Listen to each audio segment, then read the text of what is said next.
اسلام میں سے ہر شخص کو یہ حق دیا گیا ہے کہ وہ دین کی تبلیغ کرے اور نیکی کا حکم دے اور برائی سے منع کرے۔ ہیلو فرینڈ، السلام علیکم۔ میں ہوں شاداب خان اور آپ دیکھ رہے ہیں شاداب ریئیکشن چینل۔ کیسے ہیں آپ سب؟ امید کرتا ہوں ٹھیک ہوں گے۔ تو دوستوں، آج جس ویڈیو پہ ہم ریئیکشن کرنے والے ہیں وہ ویڈیو بہت ہی خاص ہونے والی ہے اور بہت ہی نالج فل ہونے والی ہے۔ اس ویڈیو میں ہم آج بات کرنے والے ہیں کہ دنیا میں اسلام اتنی تیزی سے کیوں پھیل رہا ہے، کیا اسلام میں کیا باتیں ہیں جو لوگوں کو پسند آ رہی ہیں اور دوسرے دھرم کے لوگ اسلام کو اپنانے کی کوشش کر رہے ہیں اور اسلام کو جاننے کی کوشش کر رہے ہیں۔ اور جیسا کہ آپ دیکھ رہے ہیں اس سمے دنیا میں حالات مسلمانوں کے خلاف تمام طرح کی سازشیں اور تمام دنیا کے تمام دیش صرف اور صرف مسلمان کا ہی کھلا دشمن ہیں۔ تو جیسا کہ آپ کو معلوم ہے کہ جتنا دشمن اسلام کے پیدا ہو رہے ہیں اس سے زیادہ اسلام کو چاہنے والے ہو رہے ہیں۔ جو اسلام کو جاننا چاہتے ہیں، اس کے بارے میں ریسرچ کرتے ہیں، وہ اکثر خدا کی طرف سے ان کو ہدایت مل جاتی ہے اور وہ مسلمان ہو جاتے ہیں۔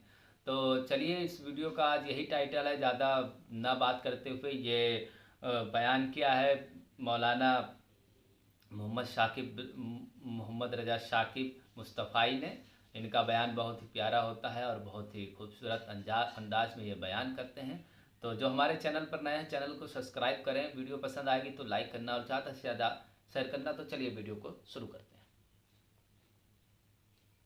مسٹر آرنلڈ جو فلسفے کا استاد تھا علامہ اقبال علیہ رحمہ کا، اس نے ایک کتاب لکھی تھی پریچنگ آف اسلام۔ تو اس کے اندر اس نے لکھا کہ اسلام پوری دنیا کے اوپر کس طرح پھیل گیا۔ باقی بھی تو مذاہب تھے لیکن اس تیزی کے ساتھ ایسے نہیں پھیلے جس طرح اسلام پھیلا۔ تو اس نے کہا کہ من جملہ وجوہات اور ذرائع میں سے ایک ذریعہ اسلام کے پھیلنے کا یہ ہے کہ اسلام میں سے ہر شخص کو یہ حق دیا گیا ہے کہ وہ دین کی تبلیغ کرے اور نیکی کا حکم دے اور برائی سے منع کرے۔ باقی مذاہب میں ایسا نہیں ہے۔ میرے حضور نے خطبہ حجۃ الوداع کے موقع پر 1,44,000 صحابہ سے مخاطبت کرتے ہوئے فرمایا، فَلْيُبَلِّغِ الشَّاهِدُ الْغَائِبَ، جو موقع پہ موجود نہیں ہیں تم سب کی ذمہ داری ہے ان تک میرا پیغام پہنچا دو۔ بلغوا عنی ولو آیہ، میری جانب سے ایک آیت بھی آتی ہو تم نے اس کو آگے منتقل کرنا ہے۔ مومن ایک معاشرتی فرد ہے جو صرف اپنے آپ کو ہی نہیں بچاتا، دوسروں کو بھی بچاتا ہے، دوسروں کی بہتری کا ضامن ہوتا ہے۔ من رعا منکم منکرا فلیغیرہ بیدہ فإن لم یستطع فبلسانہ فإن لم یستطع فبقلبہ وذلک اضعف الایمان۔ فرمایا تم میں سے اگر کوئی شخص برائی ہوتے دیکھے تو ہاتھ سے منع کرے، اور اگر ہاتھ سے منع نہیں کر سکتا تو زبان سے روکے، اگر زبان سے بھی نہیں روک سکتا تو دل سے برا جانے۔ وذالک اضعف الایمان، اور یہ کمزور ترین ایمان کی علامت ہے کہ وہ دل سے برا جانے۔ اسے کم از کم زبان سے منع کرنا چاہیے، کوشش تو ہو کہ ہاتھ سے منع کرے۔ لیکن آج کل وہ کہتے ہیں جی اب کسی کو کہنے کا زمانہ نہیں رہا۔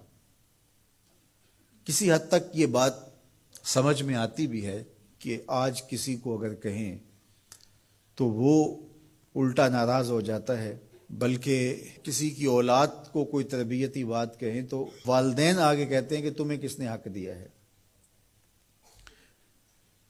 تو یہ بات اپنی جگہ پہ، لیکن کیا ہم اس سے کسی کو کہنا چھوڑ دیں گے؟ طریقہ کار خوبصورت ایسا رکھیں کہ جو حالات کا متقاضی ہو کہنا نہ چھوڑے۔ بعض کہتے ہیں کہ جی سانو کی لگے، اپنے گھر میں کوئی چھاج بجائے یا چلنے۔ یہ دور نہیں رہا، زمانہ نہیں رہا کسی کو کہنے کا۔ اگر اس فلسفے کو تسلیم کر لیا جائے اور یہ طے کر لیا جائے کہ ٹھیک ہے، تو پھر برائی سے منع کون کرے گا اور نیکی کا حکم کون دے گا؟ جبکہ اس امت کی ذمہ داریوں میں یہ شامل ہے، کنتم خیر امت اخرجت للناس تامرون بالمعروف وتنہون عن المنکر، تم بہتر امت ہو۔ کیوں؟ اس لیے کہ تم لوگوں کو نیکی کا حکم دیتے ہو، برائی سے منع کرتے ہو۔ یہ اس امت کی ڈیوٹی ہے، ذمہ داری ہے اس امت کی۔ یہ امت سوچنے لگی ہے کہ جی یہ دور نہیں رہا، یہی تو دور ہے۔ جب شر پھیل گئی ہو، جب برائی فروغ پا رہی ہو، تو اب تو ضرورت اور زیادہ بڑھ گئی ہے۔ جتنا اندھیرا گہرا ہو جائے اتنے ہی تو چراغوں کی ضرورت ہوتی ہے۔ اور ہم یہ فلسفہ تراش کے اپنے نفس کو مطمئن کر لیا کہ یہ دور نہیں رہا کسی کو کہنے کا۔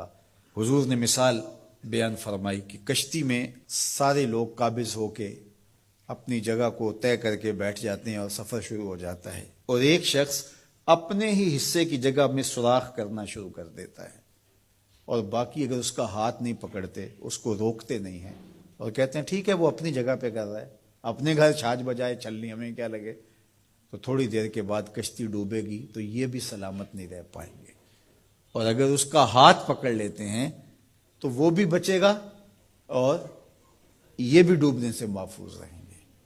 جب برائی پنپتی ہے، برائی کی نشو و نما ہوتی ہے، تو کیا وہ چنگاریاں ہمارے گھروں کو خاکستر نہیں کرتی؟ معاشرہ تباہ ہوتا ہے تو ہم اپنی اولادوں کو پھر کس طرح بچا پائیں گے؟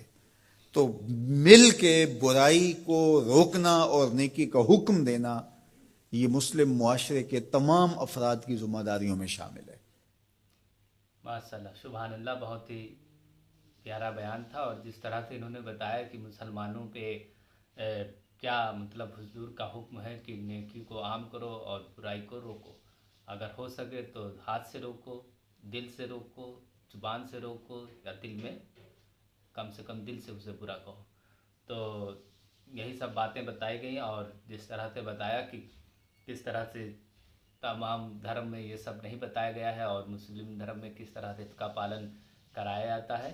تو ویڈیو آپ کو اچھی لگی ہو تو ویڈیو کو شیئر کریے، لائک کریے زیادہ سے زیادہ، اور میرے چینل کو سبسکرائب کریے۔ تو اور بھی ویڈیو جس طرح کی آپ دیکھنا چاہتے ہیں ہمیں کمنٹ ضرور کر کے بتائیں، ہم ویسی ویڈیو بنانے کی، دکھانے کی آپ کو پوری کوشش کریں گے۔ جس بھی ٹاپک پہ آپ ویڈیو کہیں گے بنانے کی، ہم اس ٹاپک پہ ویڈیو آپ کو بنا کر دکھائیں گے انشاءاللہ۔ پھر ملیں گے ایک نئی ویڈیو کے ساتھ، جب تک کے لیے اللہ حافظ۔